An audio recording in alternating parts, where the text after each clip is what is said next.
Olá, hoje a gente vai fundo num tema bem interessante. Como é a formação e a carreira em cirurgia do aparelho digestivo? É uma área Super complexa. e gera muita curiosidade. Pois é. E para essa conversa, a gente está se baseando no relato, assim, bem direto de um médico que acabou de sair da residência lá da USP de São Paulo.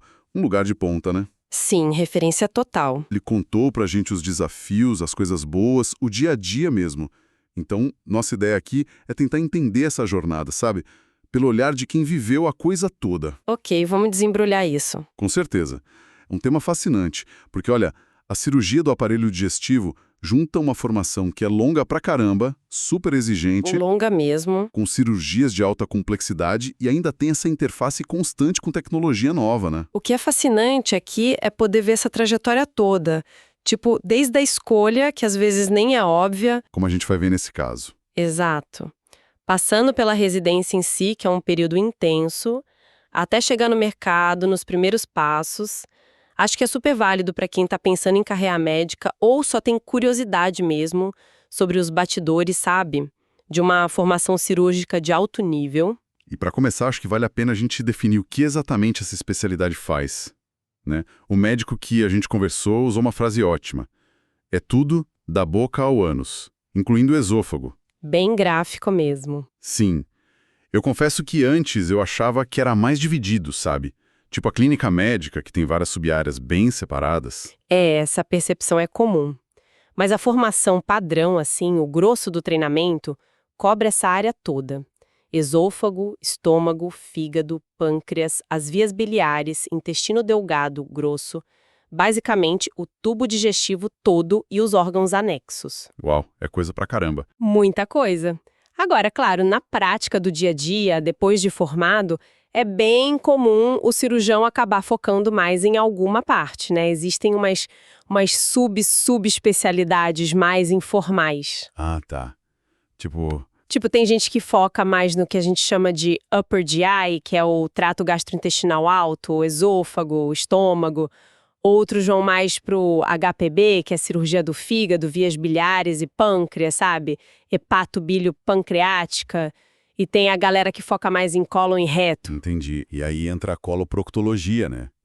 Ele comentou dessa interface, como é que fica isso. Exatamente. Então, a coloproctologia é uma outra especialidade cirúrgica, tem residência própria e o foco principal são as doenças do cólon, do reto e do ânus. Só que tem uma área de sobreposição bem grande. Ah, então o cirurgião do aparelho digestivo também opera cólon. Também opera, ele é treinado para isso e não é incomum você ver coloproctologista fazendo cirurgia de refluxo ou de estômago, de vesícula. Depende muito da formação e da prática de cada um.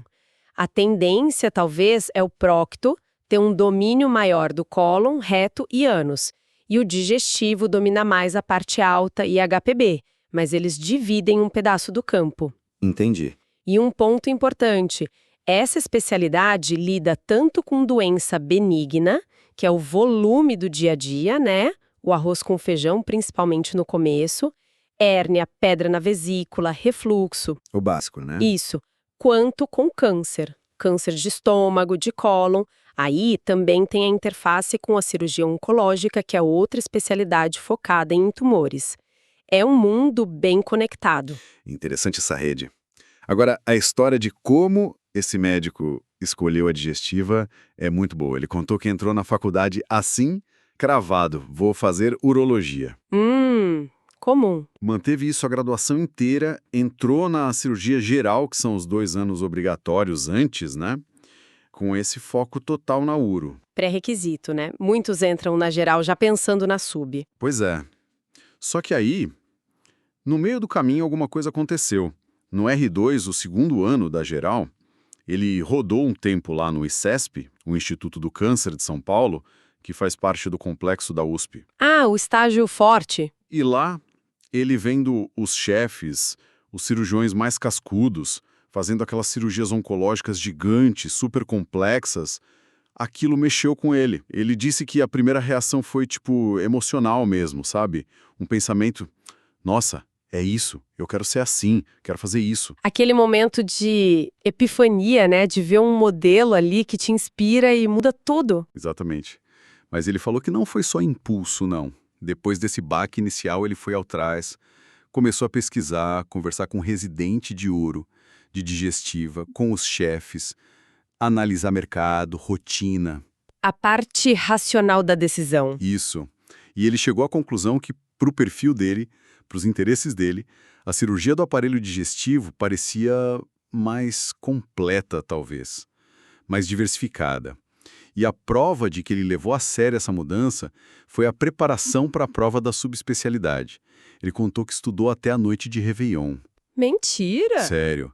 Parou para ceia e, 7 da manhã do dia 1º de janeiro, estava lá, de volta nos livros, porque a prova era logo no dia 3. Caramba! Que intensidade!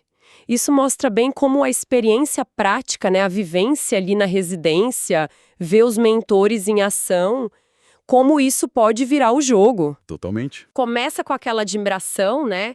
O fascínio pela técnica, pela capacidade de resolver casos difíceis, mas a decisão final passa por ponderar. Como é o dia a dia? Que tipo de paciente eu vou ver? Quais as perspectivas? Isso levanta uma questão importante, né? Sobre o poder do ambiente de formação, as experiências que a gente vive ali, as pessoas, moldam muito as escolhas. Às vezes derrubam planos que pareciam super sólidos. O contato com a realidade é transformador. E falando da formação em si, como foi a experiência lá na USP? Ele separou bem as coisas. Os 2 primeiros anos, R1 e R2 de geral, e depois o R3 e R4 já na digestiva. Faz sentido essa divisão. No R1 e R2, ele descreveu o papel como sendo mais de suporte. Quase um secretário, foi a palavra dele. Muita burocracia, papelada, instrumentar a cirurgia, tipo entregar o material para o cirurgião. A função do instrumentador. Isso, afastar tecido para ajudar a ver, dar uns pontos básicos, fechar a parede no final. Ele sentiu que era importante, claro, mas menos legal, sabe? E que, por ter tanta equipe super especializada ali no HC da USP, o residente da geral às vezes ficava meio de lado nas cirurgias maiores. Essa é uma dinâmica que pode acontecer mesmo em centros muito grandes universitários, com muitas subespecialidades. As equipes que são focadas em áreas muito específicas tendem a puxar os casos mais complexos, né? E aí o residente da formação geral básica pode ter menos chance de ser o cirurgião principal nesses casos. Mas isso não pode ser um pouco, sei lá, frustrante? Ou até prejudicar um pouco a formação básica, mesmo num lugar top? A estrutura de hospital grande acaba puxando o complexo para as equipes específicas. O desafio é garantir que o residente da geral tenha volume e qualidade suficiente nas cirurgias mais fundamentais. Mas, pelo visto, no caso dele, a virada de chave foi entrar na sub. Total. Ele descreveu o começo do R3, o primeiro ano da digestiva, como o começo do resto da vida. A responsabilidade nossa, mudou completamente. Imagino. Indicar cirurgia, tomar decisão difícil, cuidar do paciente do início ao fim. A carga horária e a pressão emocional, ele disse, foram lá para cima. É outra pegada, né? Você assume o leme. E como que funciona essa fase da sub na USP? R3 e R4? Pelo que ele contou, são 2 anos, entram mais ou menos 7 residentes para aparelho digestivo e 1 para coloprocto por ano. No R3, eles rodam juntos em vários estágios, né? Geralmente de 6 a 8 semanas cada um. Quais estágios? Esôfago, benigno e maligno. Estômago, também benigno e maligno. Cirurgia bariátrica, cólon e urgência, lá no IESP, no Instituto do Câncer. E o residente de coloprocto roda junto nesses estágios todos no R3. Ah, tá. E no R4? Aí diferencia mais. O de coloprocto foca o ano todo em cólon. Já os de aparelho digestivo vão aprofundar mais em áreas como HPB, fígado, pâncreas, vias biliares, que eles rodam tanto no HC, no clínicas, quanto no IESP. E também esôfago maligno, que é mais no IESP. Entendi. E tem mais cirurgia como principal no R4? Sim, geralmente sim. Ele mencionou que no R4 operam mais bariátricas, cirurgias de refluxo, como o primeiro cirurgião. E tem também um período de estágio eletivo ou férias, umas 6 semanas. E ele falou de uma coisa interessante. A organização por estágio. Tipo, quem está no esôfago cuida dos pacientes de esôfago, quem está no fígado cuida dos de fígado. Isso é um sistema bem compartimentalizado. Cada residente fica responsável pelos pacientes e pelas cirurgias daquela área específica naquele período. A ideia é dar um mergulho fundo em cada segmento da especialidade ao longo dos 2 anos, sabe? Desde avaliar o paciente até o pós-operatório. É um modelo que busca formar o especialista em todas as frentes da digestiva. Nossa, parece realmente intenso. E aí não tem como não pensar na preparação que precisa ter, né? Não só para passar na prova, que já deve ser um funil, Com certeza. mas para aguentar essa rotina toda que ele descreveu. É puxado. Muito puxado. Uma base de conhecimento sólida é essencial.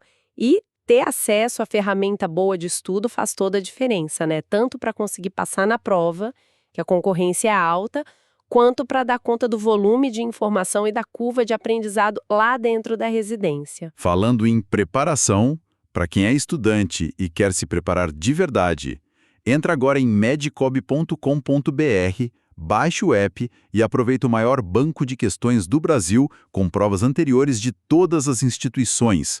Questões comentadas, resumos práticos, aulas completas e flashcards prontos para revisar onde quiser. E essa base é fundamental, porque a curva de aprendizado na residência é íngreme, né? Ainda mais uma área como é cirurgia do aparelho digestivo, que tem tanta complexidade técnica, tanta decisão de impacto. Com certeza. E um ponto que o residente bateu bastante na tecla sobre a formação na USP foi o acesso à tecnologia. Ele falou muito da exposição à cirurgia videolaparoscópica, a minimamente invasiva. Isso é um diferencial grande hoje em dia. Ele deu um exemplo, saí da residência tendo feito umas 15 a 20 bariátricas, ou cirurgias de refluxo por vídeo, como cirurgião principal. Nossa, é um número bem expressivo para vídeo nesses procedimentos durante a formação. Mostra um foco grande nisso. Sim, e ele comparou com outros lugares onde, talvez por falta de material ou por tradição mesmo, esses procedimentos ainda são mais feitos por via aberta ou falta grampeador para vídeo, essas coisas. Entendi. Limitações de recurso, né? É. E além da vídeo, ele destacou a robótica. Tinha robô no ICESP, depois chegou outro no HC. Ele disse que os residentes acompanham as cirurgias robóticas, entendem como funciona a sala, o robô em si, mesmo que não operem sozinhos com ele na residência. Isso leva para uma discussão interessante sobre o treinamento, né? Aquela coisa, volume versus qualidade ou técnica. Pode ser que num centro gigante como a USP, o residente faça menos cirurgias básicas, tipo uma vesícula simples, do que num hospital geral com muito pronto-socorro. Faz sentido. Por outro lado, o foco vai todo para o domínio de técnica avançada, como a vídeo, e para ter contato com tecnologia de ponta, como o robô. O que, imagino eu, prepara melhor para o mercado de hoje, né? E ter pelo menos familiaridade com robótica é um diferencial e tanto. Mas olha, tem outro ponto crucial que ele também falou e que a gente não pode esquecer: os recursos humanos. A qualidade dos chefes, dos preceptores, a cultura de ensino do lugar. Isso é tão ou mais importante para formar bem do que a tecnologia. A combinação perfeita é ter a tecnologia e ter gente excelente para te guiar. Totalmente. Faz todo sentido. E aí, depois dessa jornada toda de formação super intensa, como é que fica o mercado? A visão dele foi bem pé no chão, sabe? Como assim? Ele disse que o começo é difícil, em qualquer lugar, não só em São Paulo. Que não existe isso de sair da residência, abrir um consultório e a agenda lotar. Sim. A dura realidade do início de carreira para cirurgião. Clássico. Ele falou muito da necessidade de diversificar no começo. Manter uns plantões fixos, sabe? Como ganha-pão para pagar as contas, enquanto você vai tentando construir a sua prática principal, que geralmente é consultório, cirurgia eletiva. Sim, a estratégia mais comum. E a forma mais comum de fazer isso, que ele observou e que ele mesmo pensava em seguir, é tentar entrar em equipes cirúrgicas que já existem, que já estão estabelecidas, muitas vezes equipes dos próprios chefes da residência. O famoso networking começando a funcionar na prática, né? A rede que você constrói na residência. Isso. E aí, dentro dessas equipes, a ideia é ir ganhando experiência com a medicina privada, que funciona diferente do SUS, né? Começar com convênio e, aos poucos, com o nome feito, tentar atrair paciente particular. Essa descrição é perfeita. O começo exige esse jogo de cintura, esse pensamento estratégico, e aí o valor do networking e das soft skills, das habilidades de relacionamento fica muito claro. O residente comentou isso, né? Ser bom de bisturi é o básico, é o esperado, mas não garante nada. Não basta ser bom tecnicamente. Não basta. Ser confiável, se relacionar bem com todo mundo, colega, enfermagem, instrumentador, tratar bem a equipe multi, como ele disse, isso abre portas. A residência inteira é uma vitrine, né? Seu desempenho, sua postura, como você lida com pressão, tudo está sendo visto. Você está sendo visto. Foi exatamente essa frase. Marcante. Muito. E sobre dinheiro, remuneração, ele falou uma coisa interessante. O valor da subespecialização. Ter o título de cirurgião do aparelho digestivo, e não só de geral, tende a agregar valor a longo prazo. Os pacientes procuram um especialista para coisas mais complexas. Faz sentido? Sim, nos primeiros anos depois da residência, algo na faixa de uns 20 a 25 mil reais por mês. Mas Tem um mas, tem uma as gigante. trabalhando muito. Talvez não com as loucuras de carga horária da residência, mas com certeza muito mais do que as sonhadas 40 horas semanais. A realidade do cirurgião começando é essa. Dedicação total. Sim, essa ilusão das 40 horas deve cair bem rápido. E a formação não para quando pega o diploma da residência, né? A maturidade cirúrgica de verdade, a expertise mesmo, leva anos, décadas para construir. Por isso é tão importante continuar aprendendo. Ficar perto de centro de referência, buscar mentoria, formal ou informal, é muito valioso. Ele comentou que fellowship formal, como tem muito fora do Brasil, é mais raro aqui para digestiva, tirando o transplante. Ah, é? É.